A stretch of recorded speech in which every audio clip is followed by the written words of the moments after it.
Good evening.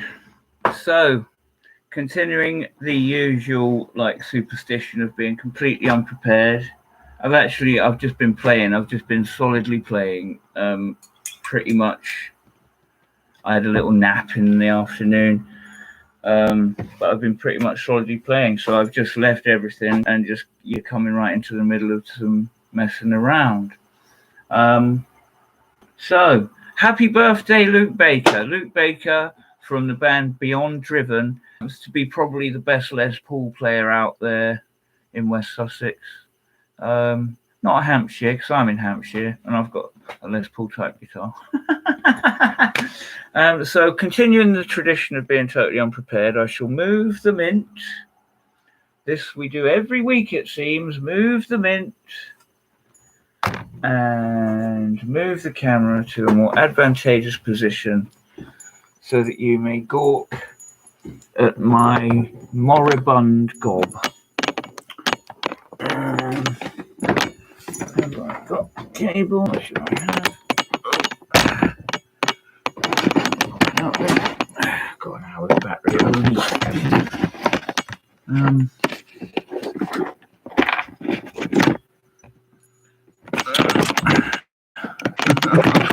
There's chaos here. I've just tumbled to radiator. Oh no. Caesar's troops have gone flying. Never mind. This is fine. Okay, I'm going to type a little bit. Key bashing for 1 second. Any questions? Ask here in the chat. Hope you're happy and healthy. Okay. All right, we're in. Oh, say hello if you're there. I'd love to see you in the chat. Right, so where was I? I'll tell you where I was. I was down here on this little Vox machine with Lycia Silverburst making some space noise. So I think to get all comfy, I think I'll just plaster away at some of that for a minute, if you don't mind. I had been hard at it and I've let my tea get cold, which has been there for approximately an hour and a half. So bear with me. So yeah, any questions? Straight in the chat. What have we done with plectrum now? Look, this is typically rubbish, isn't it?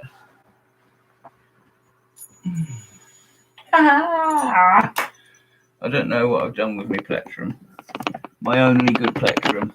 The others have been whittled out of bars of soap and stolen credit cards. No, not really. It used to be that way though, didn't it, Jim? Right, I'm just gonna have to just make do. It's like I can't sit here like a nonce forever.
You know, that's the pleasure of this silver burst. I know I go on about it, but I love it so much. It's actually the first thing I bought in, like, when I come up here, you know, like all my music gear had been in storage for like ages. It hadn't been set up and used for like well over a year. And it was in storage, and it's like, you know, Gary, if you're out there, thank you, mate. There's one. Like Mark, there's another, you know. Rachel is another. Robin is another. Stuart is another. Don't think you'll be listening, but you might be. You spoke on the phone the other day. It could be possible. And there's one more who escapes me. I can't think of his name, and I can see his face. But yeah, like, you know, it went through various storage.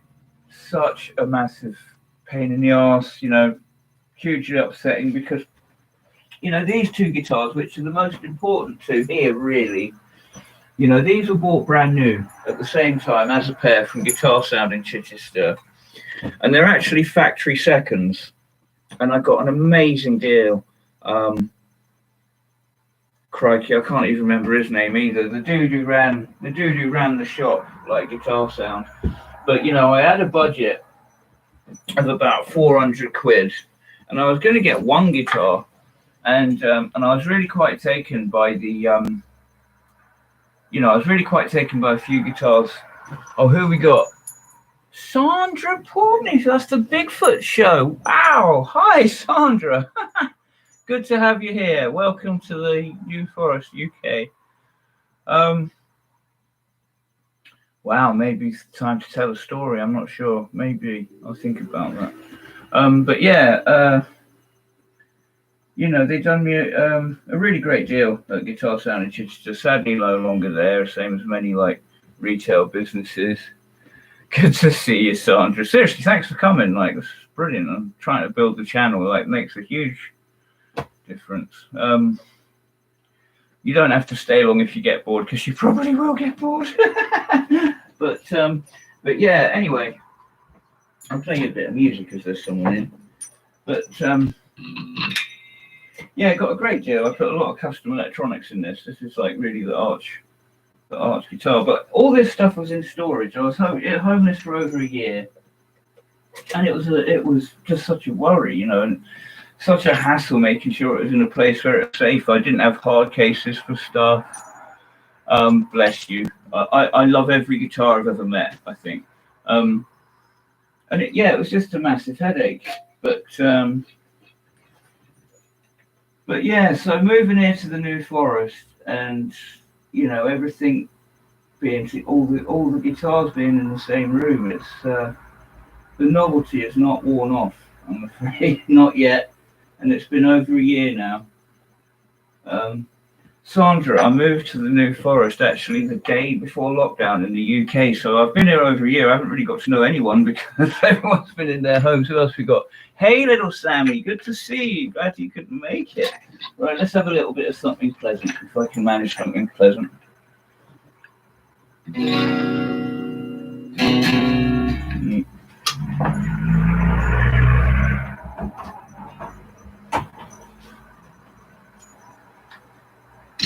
Paisley Burst Telly. Got that one recently. Got this recently.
Alrighty. Oh my goodness. The chat's really opened up. Alrighty. Well, hello. Let's have a little look. Thank you. Brilliant. Oh, saying some lovely things there. Oh, thanks so much for coming. This is brilliant. I've been talking to people like after the fact. I've been sat here with a number 1 or 2 up there and nothing coming up on the chat. Well, I've been clonking through anyway, because I love doing this. I love doing it. Right now, I'm gonna wait. We'll see if Angela turns up and Dennis, because I've decided I'm going to structure the plan. It wasn't long ago that I was doing 2 or 3 gigs every week. I was doing guitar lessons, basically, making a little living out of music, but I was out there doing it. And it was only a couple of decades ago that I was making a real living. I was supporting, I was a support act, because, just doing it, just the acoustic, I'm really easy to, I'm an easy prospect as a support act. So, just me sitting with an acoustic, singing and playing. Plugged in microphone and all that. So I require 1 input for the guitar and, into a little DI box, and then a microphone, which is already set up for the band. So I'm not as much hassle as having a support band. And when I was up to scratch, I'd say that, I was doing all right. And, it's just drugs that gets you off the rails. Drugs, having kids, and being a fucking heroin addict, I was really sort of keeping too many balls in the air and making life very hard on myself. And And the thing with music, it's like, it's so devastating to your ego. Like, it just blows it up huge. And, you know, you must never fall into the trap of believing any of the things.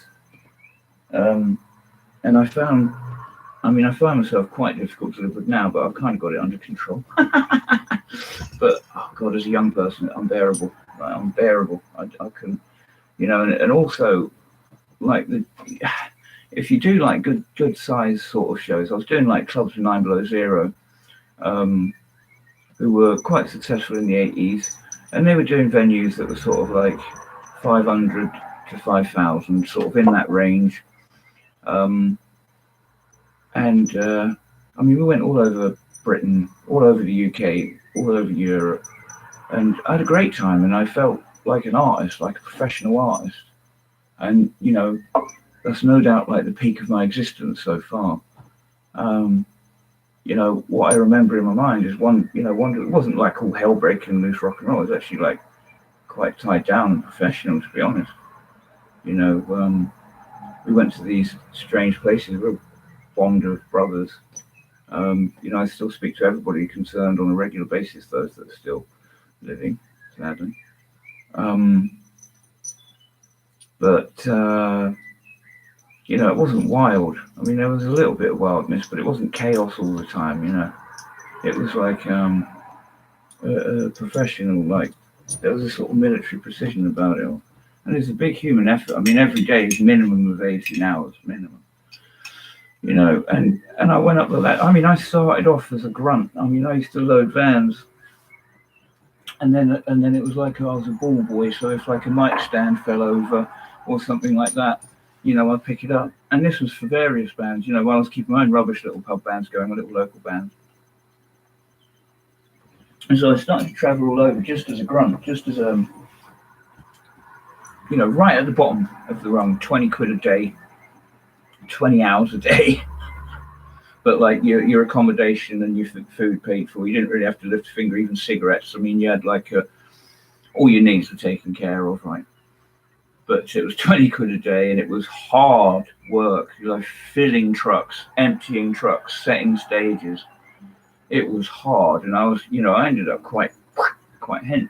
Well, not hench, but, you know, I was solid at one point. I was solid and capable, not like the bloody weed I am now since the pot scare in October. But yeah, so I started off and then a ball boy, you know, like mic stands, whatever. And then I was a backline engineer, which meant I was in charge of the Marshall amps and the Trace Elliott amps for the bassist.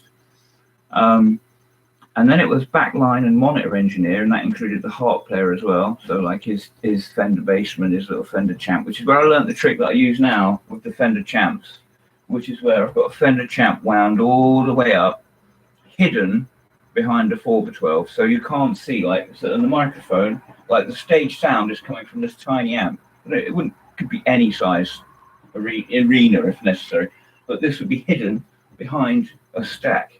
And that's what Billy Boy Muskimin from 9 Below did with his harp, and it just sounded so filthy. I was so eager to try it, and when I did, I was converted, and I'm a total Fender Champ nut now. It's not for everything, but pretty much everything I do, the songs I write for full bands, is all done with a Champ tone in mind, which is why I'm into Champ. But yeah, Billy Boy used the old basket weave 50s ones, you know, with the top controllers. I come into blackface, but it's only because that's my budget. I mean, I'm on an extremely tight budget. So yeah, anyway, you know, monitor engineer and assistant sound engineer. I learned all the other disciplines, like I was soaking up off of the lighting engineer, all of that knowledge, and, you know, assisting everybody and learning all the disciplines of rock and roll. And eventually, you know, because they actually heard me play, and I gave them a CD. there's a unit. I'm not going to name names because it's a bit, but there was a university in England.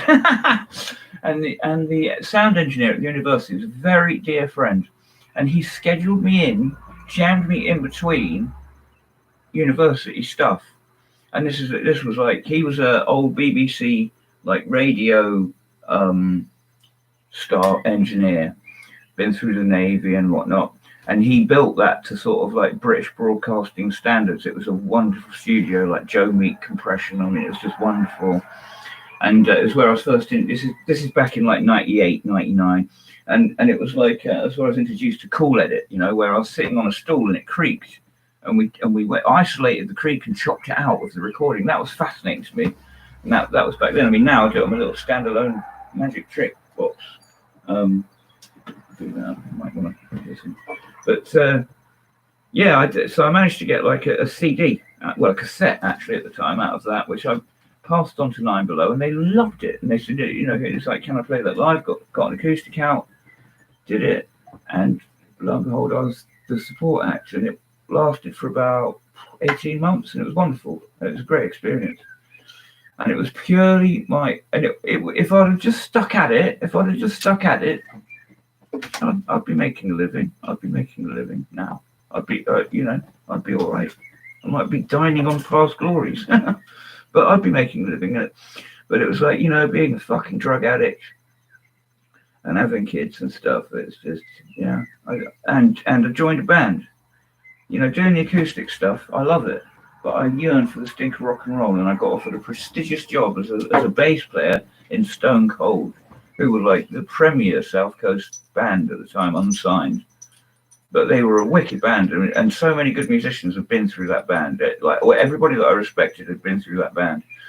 And so when like the rhythm section of that band left really quick, like under strange, like I got asked out of the blue, and I couldn't resist it. But it took me away from touring with Nine Below, doing my acoustic stuff. But I couldn't resist it because this was a good band. They were doing like 3 gigs a week, you know, in clubs. I couldn't resist it, but I shouldn't have done it. And it all unraveled after a year anyway. Like, you know, my drug addiction just destroyed it. It destroys interpersonal relationships and stuff. And my intentions were always good. You know, I never sort of fucked anyone over for money or anything like that. But I wasn't a reliable person. I wasn't a good person. And, you know, I think my behavior was toxic.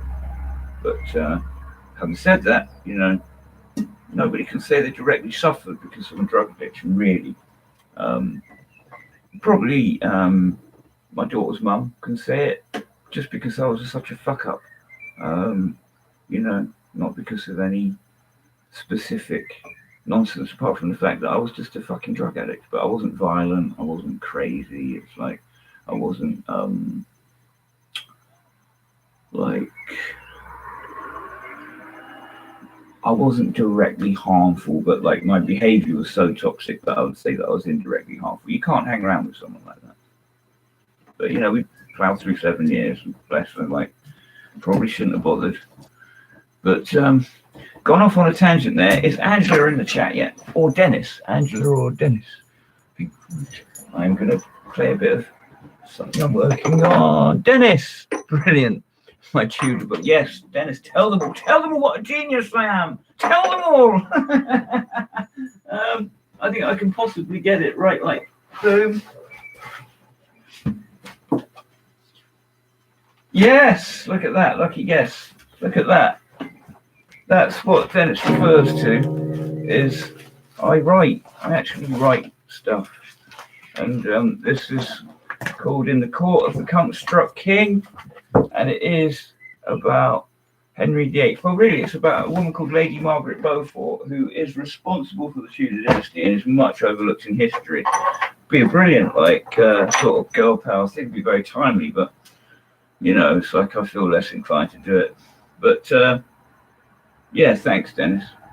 Tell him, Dennis. Dennis, I've got something to ask you shortly, but I'm going to play this very quickly. I've been working on this.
That's all I've got so far. All I can say, guys, is Sandra Picorni is in the chat. She does this great Bigfoot show. It's really well. It's not just Bigfoot. It's about all sorts of things, but Bigfoot's what got me there. And you know, it's not kooky. They're quite grounded. Like they're not silly. Very interesting. All sorts of paranormal stuff. Like I'm sure if you're still there, Sandra, I'm sure you can sell yourself better in the chat than I can sell. But like, please, other people in the chat, check out her channel. It's well worth a look. And thanks so much for coming. I really appreciate that. Dennis said, Tudor book is genius. Like horrible histories for grown-up. Facsimile of that manuscript. It'll be a winner. Got little pictures too. Guitar needs to be smaller. All right, Mr. Tadpole. Right. Thank you for your eminent praise. It does actually mean something coming from you, Dan, because you're like you know, really intelligent, you know, enlightened company. I always appreciated it. I was saying to Ray the other day, you know, it's like it was the people like that drew me. You know, the Vestry was a much closer venue with a much better sound system, with a sound engineer that will help you out and a proper stage with proper lights. The Havana was like much further away and like much worse attended, shite sound system, no help really, no lights and that awful you know. I preferred it, and it was because of you guys. It was because of you, Ray, you know, James, like I loved it. It was just, you know, I really used to look forward to that open mic night more than any other. And when I think open mic night, that's what my mind conjures. So this is my gigging guitar. I've got it all ready. So there's an under the saddle piezo, which is controlled here, and that's phantom. It's got no, it's an unpowered. So I have to use like a little preamp booster to get it up to sort of guitar levels to use it properly in a guitar amp. And I've got this Seymour Duncan single coil Woody for the sound hole, and she's ready to go. I've been messing around with this, and what I tend to do is I put the sound hole pickup into one amp, no reverb, a bit of slow rate sort of middling chorus, subtle chorus, or some kind of rotary effect, like, you know, Univibe. So I like the Univibe a lot. I've got into that.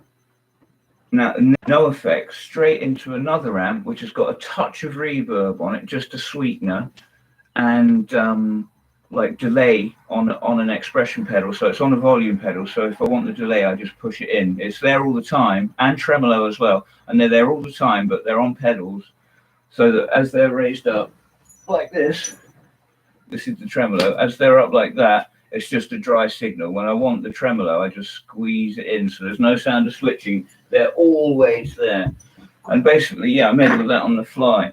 So there's two different channels with different effects philosophies.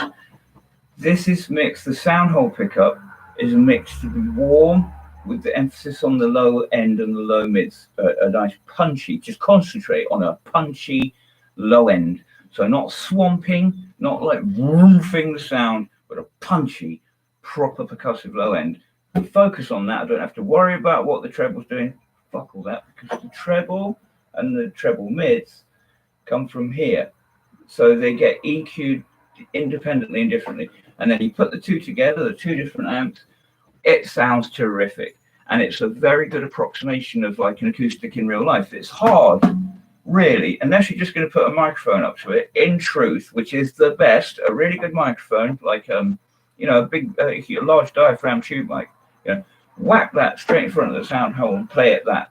But doing that live is a pain in the arse. If you want to walk around, forget it. So having pickups is great, but getting it to sound like an acoustic is hard. To be honest, I gave up on it. So I went to an approximation of acoustic. What I actually done it was the was like about 4 years ago when I got this Boss thing and it had the acoustic simulator in it. Since then, I've got other pedals that do acoustic simulation. I'm bang into it, but yeah, I've got this together. Hey, Sandra. Hey, Gary. Nice to see you, man. Wow, wicked. Brilliant. Hey, so,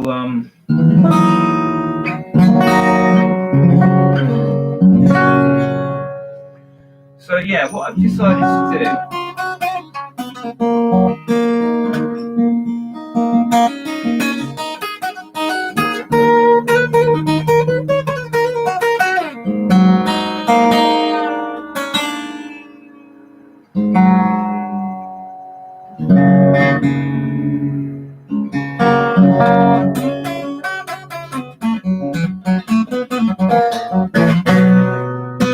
So what I've decided to do is to actually structure Blacktooth Fox properly. What I'm doing with my time is pretty much, I'm just recording now. I've got put in mind I'm doing a CD and it's going to be made of 2 halves. So there are places now where you can get like vinyl printed up, so you can get like 100 or 200 copies of a record of any kind printed up. I'm doing that. That is my goal, to have a gatefold double LP Blacktooth Fox, and it'll be like going to a gig, like I was describing earlier with Nine Below, where I'm the support act. There'll be an acoustic record, and then the full rock metal band record. It's going to be like 50 minutes a piece, 40 minutes for the acoustic, and an hour for the metal one. So yeah, about 50 minutes. That's going to be a serious bit of merch. I'm not going to. It's probably going to be a really proper effort at making a nice piece of art. The gatefold, the lyric sheets, everything. I really want a nice product for that like limited release of the vinyl. And I'm probably going to charge like 25, 30, I don't know, 50 quid. Really, it's going to be balanced on what it's cost me and what I think it's worth. And if I think this thing's going to be worth like 25 quid, I'm going to charge 25 quid. I don't fucking care, because that is a life goal, just to actually hold a vinyl LP. Not interested in a record deal. I can do this myself, right? Also, do it in the CD form, and do like this is the thing. I'd like to have the artwork be different, so specific to the CD. CDs are more symbolic. Like, there's no point doing the like lyric sheet like size of a postage stamp. Forget all that. So like, it'll be the same musical content, but like produced differently. Like the LP will be like a real piece of art. Actually, the CD will be a real piece of art, but it'll be more like a designed logo-esque, more compact and bijou sort of a piece of design. Whereas the gatefold will be like, proper epic, with a lot of like, personalization. The CD, I want to give it away. I'm not interested in making any money. I mean, the only reason I'd charge 25 quid for the LP, like on vinyl, is because it's a prestigious item. It's like, it would be worth that. And, record, if it's 40 quid, I don't give a fuck if it's 150 quid, It's not about that. That's by the by. But the CD, I'm not really interested. I'll give it away. It's going to, as soon as it's up online, people can get it for free anyway. Like, there's no point getting possessive about it.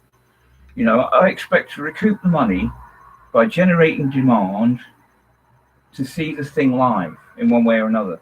And somehow, even in pandemic conditions, I'm going to work that out. So like, I'll get my returns from that and from whatever else comes of it. But I don't see the point. I just want to get it out there. I want it done. I need to carve my little mark into the stone. Like, the heart scare last year was a scare. So every day I'm doing this, and I've got the project, like, I can see the end goal now, which I have just been recording my music up to this point. But now I can completely see the end goal is crystal clear.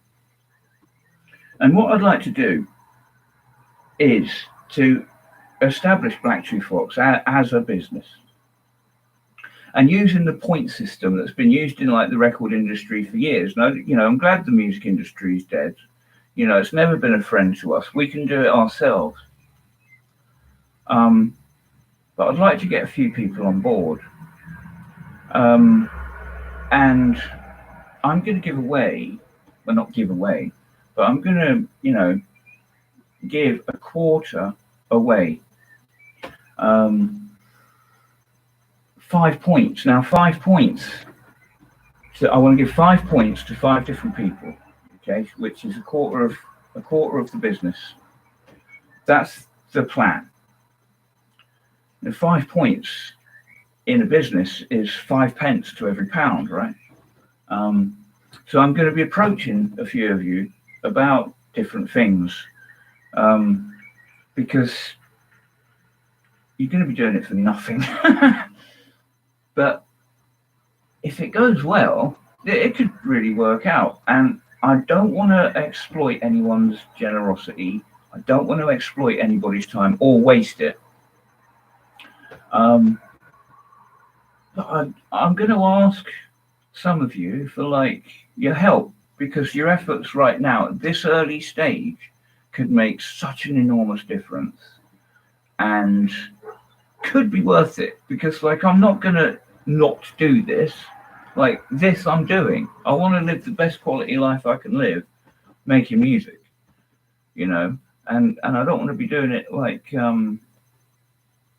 pointlessly, so I want to get a few people on board at this early stage and just do it on this point system. I won't be the one doing the accounts, so you don't have to rely on my lack of trustworthiness when it comes to money. But yeah, that's the plan. And I'm going to go the Edwin model of like releasing the album, as I say, because I've had this rant before. Edwin maybe sell 25,000 copies of his latest album, but he makes more out of that than Matthew Bellamy from Muse doing like 2.5 million. How does that work? Well, I tell you how that works. It's the parasitic middlemen that insinuate themselves between me and you, the artist and the audience, okay? There shouldn't be anything in between us. There really shouldn't. Like YouTube, this is a platform, and I appreciate it, but it's a two-way street, okay? There's people like myself, we create the content, YouTube provides the platform. That's a two-way street to me. So there's no subscription charge, that's fair enough, and they can put their adverts and make their money, like blah, blah, blah, just for me having the privilege to do this very thing that we're doing now. And by the way, if you ever watch my music videos and there is adverts on it, can you please leave in the comments like that there's adverts on it, just so that I know? I'd like to keep track on that. If they're destroying the performances, like, I'll have to do something about that. And engagement really helps, even if it's a dislike. Dislikes do as much good as likes. So yeah, just if you think I'm rubbish, if you've got any criticism at all, please air it, because it does help. Now then, should I? Oh yeah, of course. Let me have a puff. So, any questions at all?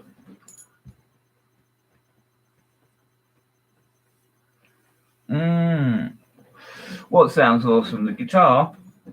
Yeah, I'm really pleased with this, Gary. I found like a local dealer for guitars, and I've bought 5 off of him now. And I bought 3 Telecasters, the Les Paul and the acoustic, not a Gibson Les Paul. I'll show you. I'll play that. But yeah, this is wicked. I picked it up in there like when I bought the Telecaster last month. I bought it, and then I noticed this had a jack plug on it, because it didn't look like it was. I've looked, is there an electroacoustic? No, they're all just acoustics. And then I noticed it had a bloody jack plug on it. I was like, oh, can I plug that in? And I did, and it was like really quite cheap for what it was, and it's got some age to it. Like it's got to be between 20 and 30 years old. I'd say it's 30 years old. I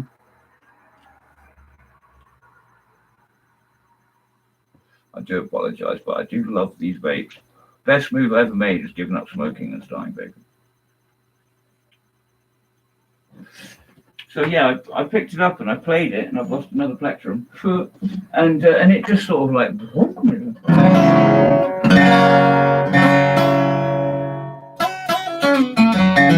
Forgot it was in alternate tuning.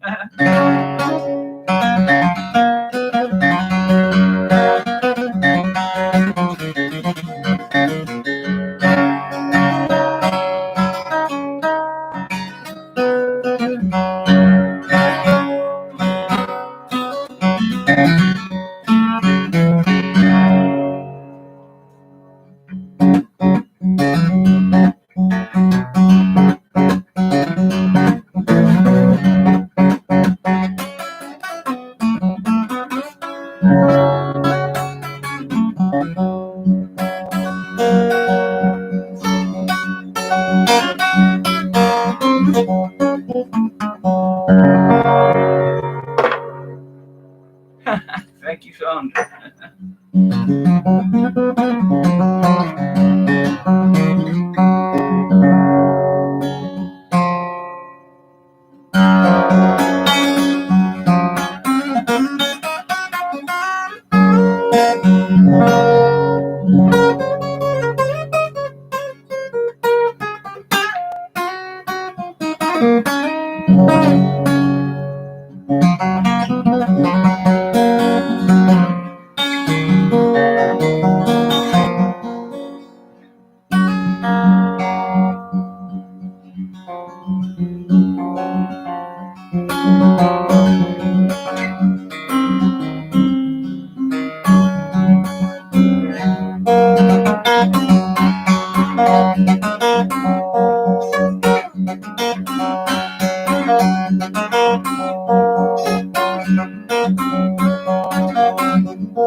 To ruin at some point.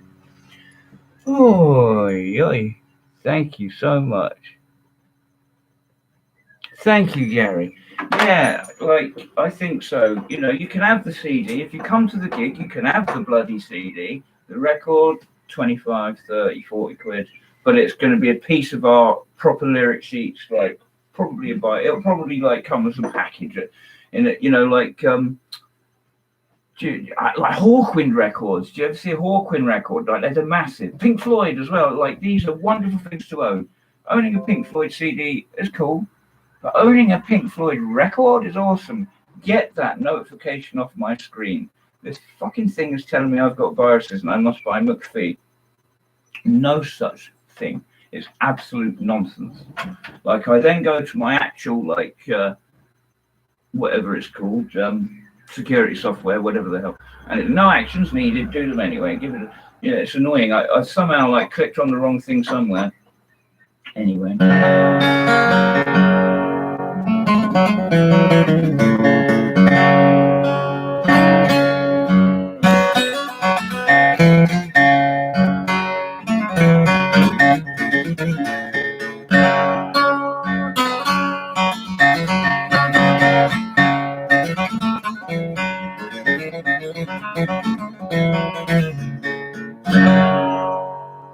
So yeah, I've got this one all gig ready.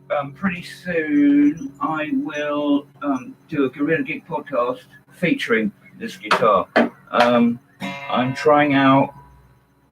I'm going to try filming something soon. It's just a pain in the bum. It's like doing it with a laptop. The audio is just not up to it, as you can tell from this. It's all right for streaming where I'm just talking, which is why the emphasis has been on me talking shit instead of music for a while, because it sounds deplorable. I mean, I'm so embarrassed when I demonstrate the recordings, like I've been showing some of them, and the tempo's going all over the place, when in reality, the tempo's solid as a rock. It's just the buffering. If I'm moving and there's pixels in activation on the screen, it messes with the audio, and it's extremely annoying. It's I try staying stock still, and it does help a little bit. I know this sounds absurd, but I'm telling you the truth. But how's my battery doing? That's all right. How are we doing? Brilliant. 50 minutes already. So yeah, the usual YouTube nonsense. Please like and subscribe. Would you like a quick tour through the different guitars? Should I give you a quick tour through them?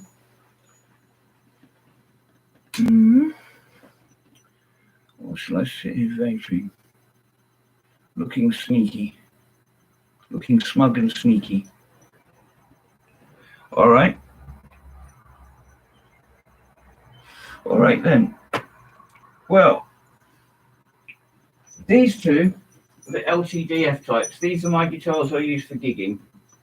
And there's basically two sounds that I use. One is the humbucker for the heavy stuff, and then the clean stuff with the single coil. The problem with putting these two together is one is much louder than the other, but that is something I actually do on purpose. With the flick of a switch, if I'm like got a valve amp going, it's got a bit of crunch, and with the flick of a switch, it cleans right up, and it's just beautiful and clean and chiming. So these are F-types. They're string through body with and a nice bolt-on design, very nice heel access. With the sort of Gibson style Tune-o-matic. And these pickups were made by Eternal Guitars of Chichester. These are the hot rod pickups designed to my personal specification. This is basically, a cephalother design with a few tweaks. And this is the what's she called? I can't remember the name of the woman, but little old lady that did in Fender. But I can't find these aren't just the best pair of pickups I've ever owned. They're the best I've ever heard, and I don't know what to say more about that. The other one, so that's the A guitar, and her name is Sheila, and this is Meg, and she's exactly the same, but she's this Gunsmoke blue color, which I really like. And this is what the black and white guitar looks like in ultraviolet, actually. So these are the only alterations I've done, just a bit of cosmetic. I'm leaving this completely stock so that I can completely see what the upgrades are doing and all that.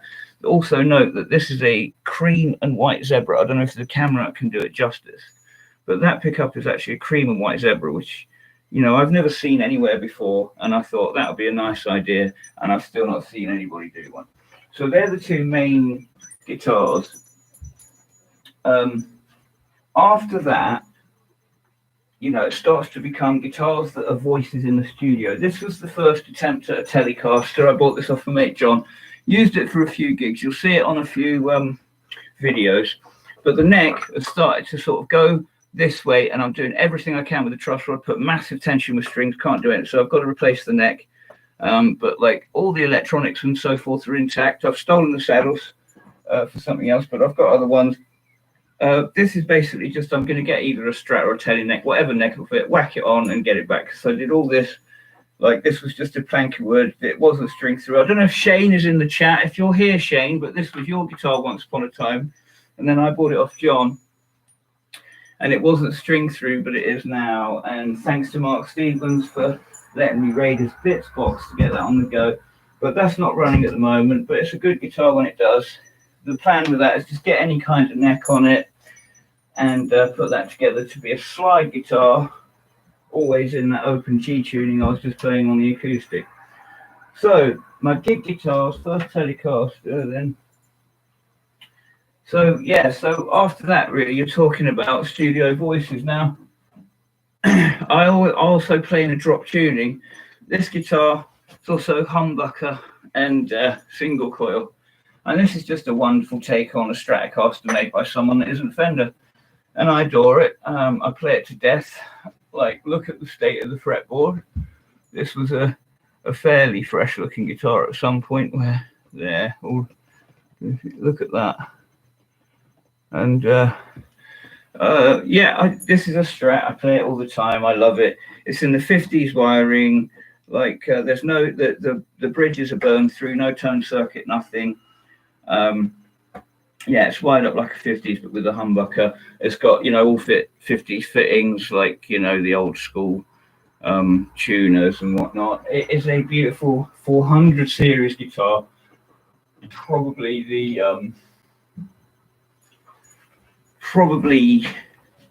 the single most characterful guitar here with the best sound. And they're getting hard to get hold of in the UK now.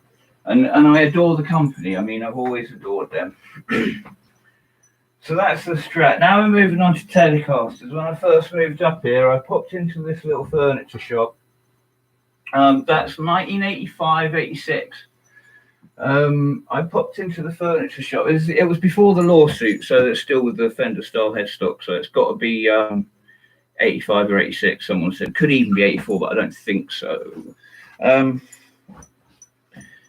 there was a little like a furniture shop, and I went in to see if there was a Telecaster in there. There wasn't, but there was next time. First time I bought something, I'll show you in a minute. I'll leave it till last. But so this is a Telecaster, and it has these. It's by Axel, and I hated this headstock at first, but you know what? Some things grow on you as you live with them. Some things get worse. I love the little headstock, compact nature, and they put this on their Strats as well. And where a Telecaster is usually flat at the bottom and the Strat is slightly curved, you can still retrofit. You can put a Tele neck on a Strat and a Strat on a Tele or so forth. But they have this little difference. This is sort of in between. It's just curved a little bit. They put the same necks on the Strats and the Teles just to save money.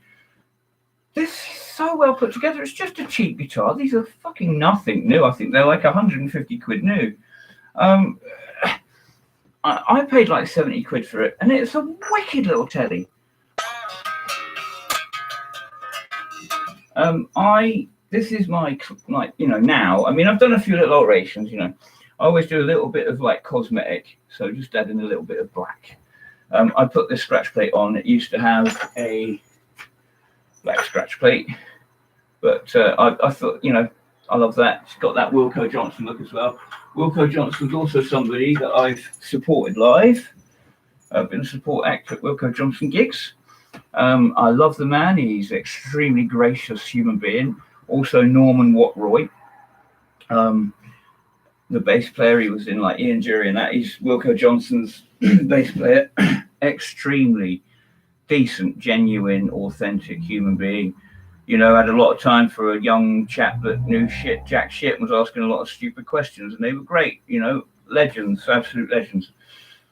So yeah, this is the more traditional the Tele, even though it's got these like Axel by EMG pickups. They're quite low output, very clean sounding. It's a beautifully clean guitar. And I changed the knobs to the Gibson, you know, speed knob style, just to give it a little bit of something of its own. It's got the ashtray style bridge, the traditional saddles, and it's top loader. The second Telecaster is the more modern of the two, even though it looks like the more classic. It's the more modern. This is like my most recent acquisition, electric-wise. It's a Paisley Burst. which is cool as fuck. I've never seen anything like this. I can't find anything on the internet. It's got this awful fake distressing. I like distressing my own guitars, right? I like a guitar to be pristine, and I'll do the distressing on it. But this one's, you can do it string through or top load. It's got that wonderful option on the bridge. I've changed the saddles because they were the wicked, like proper, like high sustain roller saddles off of the blue one, and the pickup has been made by someone that knows what they're doing, but is also a master bodger. They cut the telly base plate. It is what it is a pickup. I don't know, it might be a Duncan, but it's a stacked coil from a Strat, where they put a coil, like they make a humbucker, but like one on top of the other. One coil on top of the other. It's not quite a humbucker, but it's hum cancelling. And so it's double the height, okay? And then they've basically glued it onto a base plate, you know, the sort of like rhomboid base plate on a telly. So you've got this like 2 screws at the back, 1 at the front, very unique. Like there's no other pickup that will fit. So he's basically made a base plate and put it all together. And so it sounds a lot more Strat than it does. It's not far off the Eric Clapton limited edition like hardtail Strat that was stringed through. It sounds, and you know, it's got like the cutaway like on a Strat, but it is a telly shape. So it's a very interesting hybrid guitar. It's got a wonderful neck shape. No 2 parts match the other. It's got J&D at the headstock. They've never made a guitar like this. I can't find one anywhere. If you can, that'd be great. But nothing remotely like this. No 2 parts match the other. Everything's a mishmash. But the pickups are a really good pickup set. Like I was going to get rid of the neck pickup, but when I actually, this one's plugged in. But when I actually plugged it, it's took it out as well. You know, it's a wonderfully built pickup. But I don't know what they are.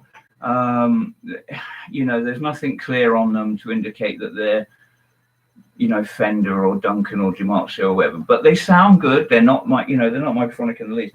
But this one is very light Jerry built, and you know what? The guy did something interesting. He did something a little bit unusual, and I'm not going to change it. The work that he's done is wicked. One day, when I change the strings, I'll open it all up and I'll show you. Quite crude, but quite effective. And I think, you know, the best thing is something else. I'm not ever going to... It's very much more of a, like I say, a hardtail Strat sound, but it really is a good sound. I think really the black one being the more traditional telly, that's the sound I like. The 2 pickup sound, clean. That's my favorite clean guitar sound. But this has just become a guitar that, you know, this is like, you know, it's just the psychedelic axe. I just dick around with it.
Yeah, you know, I'm comfortable on it. I play it all the time, every day. I adore it. It's like I couldn't resist it. I had no reason to buy it. You know, I had the I've got, you know, now I'm at the stage. I've got the gig guitars right, and you know, the Strat if it's a blues gig. Got that sorted. That's enough sounds. I don't need anything else. But now I'm in the studio. It's colors. It's paints for the palette.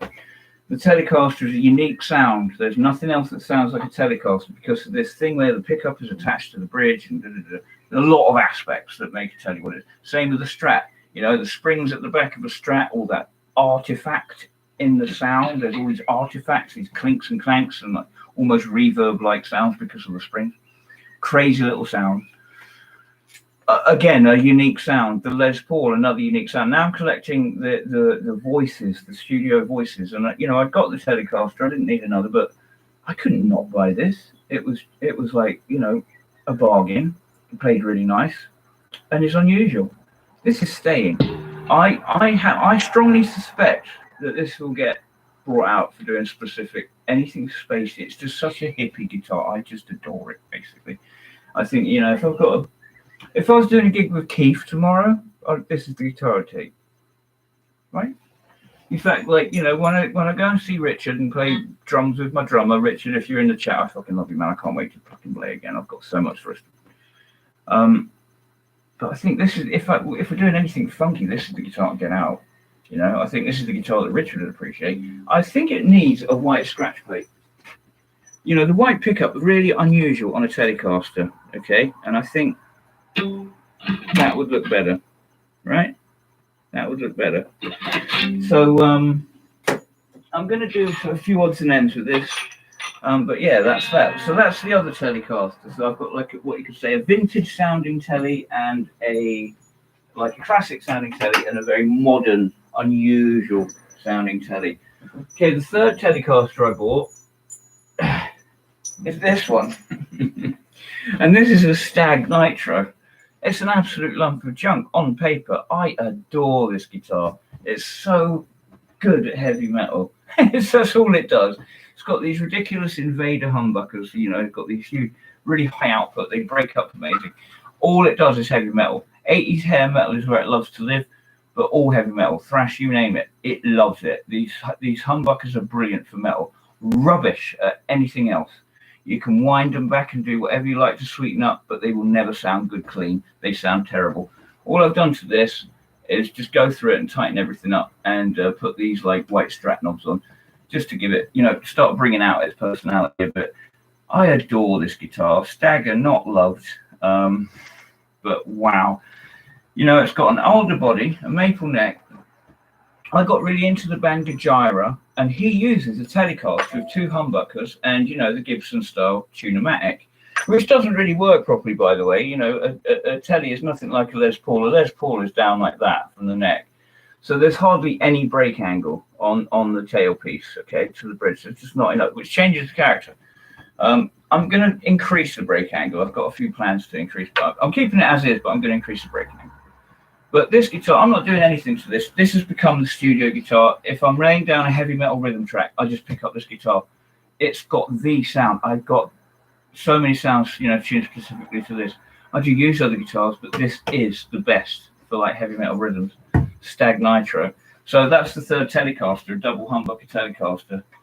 Something I really wanted because of the Joe Duplantier thing. I really fancied it. And literally in that time, I thought, oh, that's a nice idea. And then one cropped up. It was in the window of the shop, and I thought, oh my God, I've got what's that? It just looks so ridiculous. And finally, is the first one that I got from this local place. And this is, I don't know what this is. It had nothing on the headstock, so I put something on the headstock with a bit of like lagging tape. Hang on. It's a Silver Burst. It's a set neck Les Paul type guitar, mahogany. And you heard me play it earlier. It just sounds amazing. To have that box ticked Les Paul type guitar, that's an expensive box, and I'm happy enough with this. Like, I'm really happy with this. I've had Gibson Les Pauls. I've had a Les Paul Studio, a Les Paul Standard, and a The Paul. I'd say this is better than The Paul. It's similar to the Studio, but it's also a bit slicker. Almost as good as the Les Paul Standard.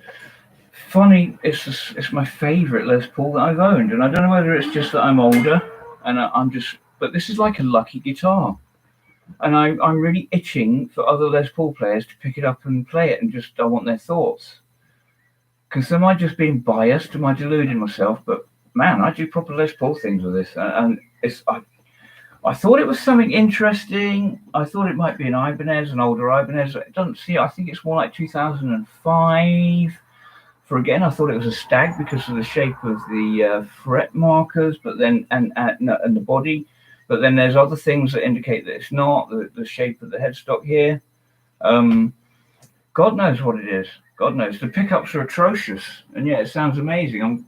There's a fella that's sorting me out with a nice set of Kirk Hammett pickups for this, so it's going to be bitching. It's going to be like in Zach Wildland by the time it's done. But that was an important box to get ticked, and it was when I saw this furniture shop. They had like acoustics in the window, and I thought, oh, see if they've got a Telecaster in there. You know, I had a couple of £100 on me, and I thought I could buy a Telecaster. You know, I was after the studio voices, and I thought maybe there's a Telecaster in there. Went in there, and there's a few bits, and there was that, and I bought it, and you know, and the guy's great. Like, I've bought 5 guitars off of him now. I've never haggled. He does that for me. It's like I just say, yeah, I'll have this. That's it.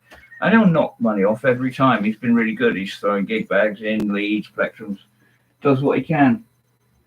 And so he is my little sort of secret source of getting cheap guitars. And, you know, it's like there's plenty of stuff online. Like, so if ever there's nothing in the second-hand shop, there's plenty of stuff online that I'm after.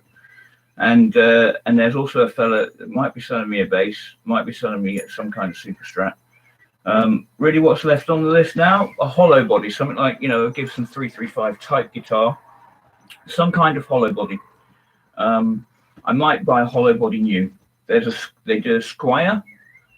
Squier do their hollow body thing. The name escapes me right now. I've forgotten. But it's got the stupid like clog shaped headstock, and it's a bolt on. But like, actually, it's really good. They play really nice. Ibanez do a set neck 335 type of guitar. It's different though. It's not a 335 copy. It's just that style of guitar, and it's a little bit sort of, it's a bit ugly, but it works really well. And they're like 250 quid, and you know, it's the AH53 or something like that. It's an Ibanez AH53, but it's their take on the hollow body thing, the lower end set neck, mahogany. And then lastly, there's a company called Heartwood, and they do a 335 copy that's actually really nice for a couple of £100, and you can get a Bigsby one as well for 250. So those are the 3 that new I like the look of, and to be honest, I like the Squier because it's its own thing. I think the Heartwood definitely, and the Ibanez maybe. Like, as the years go by, if I got another, you know, like if I got like even an Epiphone like hollow body, that would supersede it and make it useless. Whereas the Squier is a bit of a thing of its own. I wish I could remember what the bloody thing's called. Starcaster, isn't it? Starcaster? Hollow body. Anyway, the Squier, because it being bolt on, it's a little bit different, a thing of its own. That'll stick around. I think even if I got like a Gibson 335, I'd still keep the Squier Starcaster because it's its own little thing, a little bit different. So I'm thinking that, because, you know, if I get one of those, it will sit in the collection probably forever and be used. So yeah, hollow body, that's high on the list. Floyd Rose guitar, high on the list. There's one more, but I can't remember. But they're the two like very important ones, high on the list. Hollow body and a Floyd Rose guitar. 7-string would be nice. Or a baritone. I think I prefer a 7-string than a baritone. But yeah, anyway. And bass wise, I might be getting, what I was going to get was an LTD B4, 4-string bass, very much like my F-types, but without the cutaway body. But I might be getting a really nice 5-string, same thing, LTD, but neck through. Maybe, we'll see. Let me look at the chat. Gary, good night, buddy. Good to go. Yeah, I'm going to wrap up soon. Anyway, I'm gonna wrap up soon anyway, Gary. Thanks so much for joining me, mate. When I come down to Chichester, I'll let you know. I'll give you a shout if you're still in Bog End, and you keep yourself healthy. And you know, it'd be great to see your new place, and you know, have a catch up and kick your orcs in with my evil Space Marines. I've got like Primaris Space Marines that you haven't seen, but that's Anorak stuff for another day. Good night, Gary, man. Sandra, yeah, you got an Ibanez, so well if you play a bit. Yeah, you are right. The guitars do kind of choose us to some degree. I much prefer like going out on the day, just, you know, with enough money with a budget on the day and just seeing what comes up. And I don't have to, I'm not somebody that has to get something. If there wasn't anything there that appealed to me, I wouldn't buy something just for the sake of it. because I put a lot of effort into my guitars, you know, like and I'm a bit crazy. It's like, it doesn't matter if I spend 100 quid or 1,000 quid, they all end up getting like the bits changed anyway. I always end up spending anyway. But no, it's been great. I came up here, you know, with the 2-stage guitars and the Blue Telly that don't work and the Strat, you know, and I've started to build up a really nice tone palette. And you know, some days it just blows me away. I start playing, I've got, you know, like you know, all the effects I could ever need, and I'm still building. A Rat clone next, like called a Black Teeth. How about that?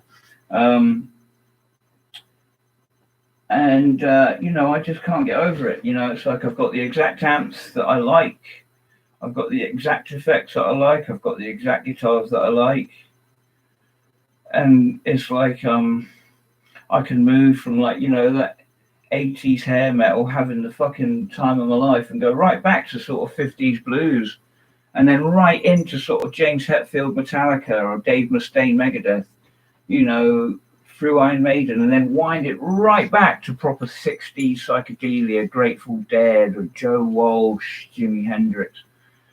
And I just think, wow, I'm in paradise. I'm in paradise. You know, because I was homeless for a while, and it was all about keeping morale up and keeping my brain going. Yeah, I was all reading books. Oh, God. It's been over a year, and I just still, I am just so grateful just to have this little studio together. And, you know, so yeah, I'm going to keep banging away at the channel. I'm so glad. I'm definitely, I did the schedule all wrong. I was doing like UK lunchtime Tuesday. It's like someone said, oh, you'd be better off doing it when America isn't asleep and Britain isn't at work. So I did it. Yeah, it's worked out better. But gosh, thanks so much for coming. It means a lot if you subscribed.